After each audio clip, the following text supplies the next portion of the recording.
Millions of Americans buy these extended warranties, and most never see a dime when something breaks. I've watched drivers get denied over tiny loopholes buried in contracts no one reads. Mechanics call these plans a joke, a trick, a trap. One viewer even said they're as dirty as a car salesman. But today, I'm exposing the game. Section 1. What exactly are third-party extended warranties? Now, when we talk about extended warranties, we have to clear up what they actually are because most folks lump everything together. The factory warranty, or OEM warranty, is the one the manufacturer gives you when the car is brand new. It is solid because the company that built the car stands behind it. Then you have dealer warranties, which sound official, yet they are usually just rebranded plans the finance office sells for extra profit. After that comes the third-party warranty, which is the one causing most of the headaches. These companies have nothing to do with the car maker, and they survive by selling fear, not protection. Even so, Americans keep buying them because breakdowns are expensive and cars stay on the road longer than ever. People hold on to their vehicles, push the mileage higher, and they worry something big will fail. The warranty companies know this, so they lean hard on the idea of peace of mind. They use friendly ads, clean brochures, and phrases that make you feel safe, even though the fine print usually says otherwise. Section 2. How these companies make money. Now here is where the whole picture starts to make sense, because these third-party warranty companies make their money by avoiding the very thing you think you are paying for. They profit by not paying claims. It sounds unbelievable, but once you see how the numbers work, it becomes clear. Most of the money you hand over never goes toward repairs at all. Instead, around 60 to 70% of their revenue goes right into marketing and commissions. That is why your phone gets flooded with calls, postcards, and emails begging you to activate your coverage. Those sales teams do not work for free, and once you understand that their biggest expense is advertising, not repairs, you start to realize what the claims department is actually there to do. Their job is to deny as many repairs as possible. They use the contract as a shield, and they know customers rarely read the fine print. Even worse, the contracts are written in a way that protects the company from paying a cent more than they have to. Every paragraph is crafted to give them an escape route.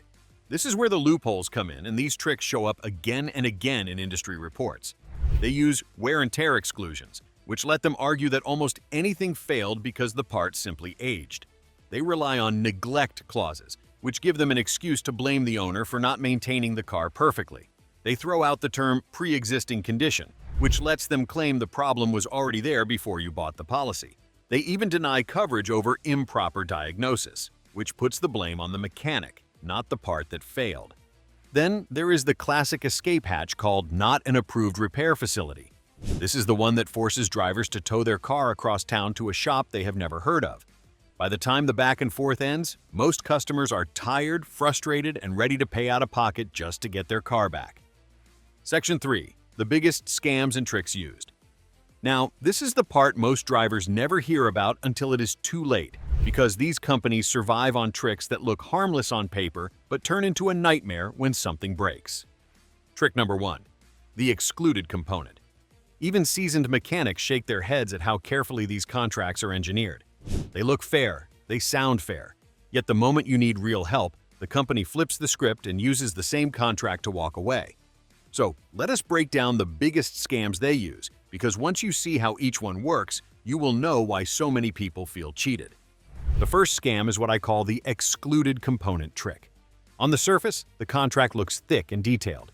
It even lists about 100 covered parts, which makes the whole plan look generous. But then you look closer and you see that 500 items are excluded. The company hides that list behind legal terms, hoping you never read it. So one day your water pump fails and also takes out the belt tensioner, or your air conditioning compressor locks up and damages the lines. Both failures are connected, yet the company will step in and say they only cover the compressor and not the lines, or vice versa. They split the repair in half, and once they do that, they have an excuse to deny 90% of the bill. I have seen customers argue until they are blue in the face, but the companies stick to the contract every single time. Trick number 2. The maintenance record denial. The second scam shows up in the form of the maintenance record denial. It sounds innocent enough. Keep up with routine service and you stay covered. Yet the contracts take that idea and twist it into a weapon. If you miss one oil change or let a service interval stretch just a little too long, the company turns that into a reason to deny the claim. It does not matter if the failure has nothing to do with oil. It does not matter if the car was running perfectly. They see a gap in the records and they pull the plug on your coverage. I have watched folks with perfect ownership habits get turned down over a missing receipt from years ago. Trick number 3. The pre-existing damage lie. The third scam is the pre-existing damage lie, and this one hits a lot of people. If the company wants a quick way out, they simply say the problem must have already existed before you bought the policy. They do not need proof. They do not need photos. They just claim the damage started earlier, and then they close your claim. Even if the car was inspected before purchase, the company will still argue that the issue was developing long before it was noticed. It is a catch-all excuse that lets them dodge almost anything expensive. Trick number 4. The non-approved mechanic trap. The next scam is the non-approved mechanic trap. This one frustrates both customers and technicians. The warranty company tells you your mechanic is not on their approved list, even if the shop is fully certified. They insist you tow the vehicle to a shop across town or even across the county. That eats up time, money, and patience. And once the car finally reaches that approved shop, the company stalls again or asks for more paperwork. By the time the cycle ends, the customer has lost days and sometimes weeks without getting any real help. Trick number 5. The only pay for used parts scam. Another common trick is the used parts scam. The company will approve the repair, which sounds great, but then they only reimburse the mechanic at junkyard or salvage yard rates. This means the shop cannot buy a quality part without losing money, so the mechanic stops the job and calls the customer. The company then says the mechanic refused to continue, shifting the blame to the shop. In the end, the driver is stuck either paying full price or walking away with the repair unfinished. It is a lose-lose situation designed to make the company pay as little as possible. Trick number 6. The diagnostic fee trap. Next comes the diagnostic fee trap. Every repair starts with diagnosis, because no mechanic can magically guess what failed. The warranty companies know that, yet they refuse to pay diagnostic fees. They tell the customer the shop must diagnose the car first, then call for approval. If the problem ends up not being covered, the customer must pay the fee. So even when the warranty denies coverage, the customer still gets stuck with a bill. This trap scares people into giving up before they even start the process. Trick number 7. The maximum payout clause. Finally, we have the maximum payout clause. This one is buried deep in every contract. The company only agrees to pay repairs up to the value of the vehicle. That sounds reasonable until you realize older cars lose value quickly. So if you own a 15-year-old sedan worth $3,000 and the repair costs $4,000, the company denies the claim. They argue that the repair is more than the car is worth. It is a perfect shield for them because the older your car gets, the easier it is to walk away from every major repair. Section 4. Real stories mechanics tell. Now, if you really want to understand how messy this gets, you have to listen to the stories mechanics tell. These are not rumors or internet myths. These are the things we deal with in real repair shops every single week. And the truth is, most mechanics groan the second they hear a customer say the words, "I have an extended warranty." It is not because we dislike the customer. It is because we already know what is coming. We know the phone calls will drag on. We know the company will bounce us from one representative to another, and we know the approval process will take far longer than it should. One story that sticks with me involved a simple $300 repair. Nothing complicated, nothing unusual. The customer had a small sensor failure, and the job could have been finished in under an hour. But the warranty company dragged the approval out for 3 entire days. They kept asking for photos, then more photos, then a written explanation, then a second explanation. By the time they approved it, the customer had already missed work twice and was ready to scream. This is how these companies operate. They stall, they slow walk, and they hope people give up. And then you have the heartbreaking cases where someone pays for a policy for years. They never miss a payment. They trust the company. They think they are doing the responsible thing. Yet the moment they file their very first claim, they get denied. Sometimes it is a loophole. Sometimes it is a technicality. Sometimes it is a vague excuse about pre-existing conditions. But the result is always the same. The customer walks away feeling tricked. I once read a comment from a viewer that summed it up perfectly. He said, "They are so deceptive and as dirty as a car salesman, all caught in scams and misleading customers." That line hit hard because it came from someone who had lived through it.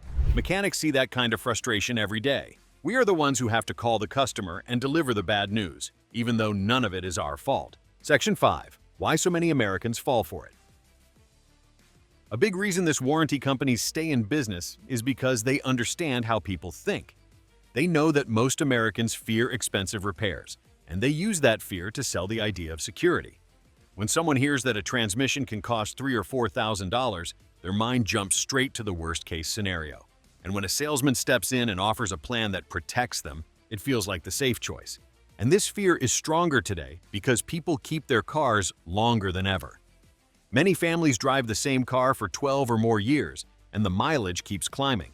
As the odometer goes up, the worry grows. Every new noise or vibration makes drivers wonder when something big is going to fail. Warranty companies study this behavior, and they tailor their pitch around it. They promise peace of mind, even though the contract rarely delivers it. Americans also drive more than most countries, which adds another layer of concern. Long commutes, road trips, and rough weather all make breakdowns feel more likely. So when someone sees an ad or hears a pitch from a dealer, they think they are buying protection from the unknown. Dealers know this too.